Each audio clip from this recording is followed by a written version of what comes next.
Birlamchi ilmlarda aytilgan, bu dunyoda hech kimga dushman emas.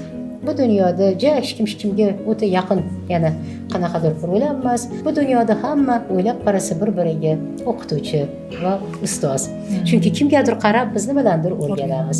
Kamimizni ko'ramiz, ko'pimizni ko'ramiz, bilmaganimizni ko'ramiz va shunga qarab korreksiya qilamiz. Va shuning uchun qaysi falsafadan kelib chiqib ishlagan yaxshi.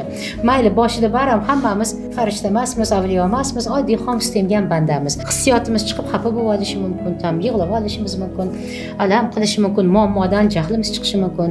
Lekin keyin men qo'l etardim, chuqur nafas olib, hech bo'lmasa 3 kun o'tgandan keyin o'zimizni qo'lga olib, o'shanda aytaman, juda yo'llari ko'p, uni stress mavzusida keyin o'tamiz. Hech bo'lmasa mana nafas olish texnikasi o'tgan safar aytdim, o'sha birinchi bizani sportchilar qabul qilgan, men rahmat deyman, birinchi o'sha texnikalarni o'shalarga o'rgatganmiz. Endi ular o'zi ham biladi, biz o'zimiznikini o'rgatganmiz. Mana nafas olish ham 2 xil yo'li bor.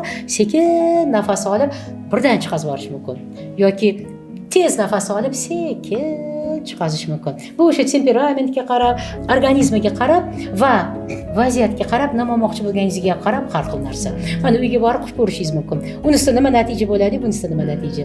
Shuning uchun bitta chuqur nafas olib, keyin bu nima qiladi? Nafas olganimizda ozgina hissiyot programmasi to'g'rilanadi.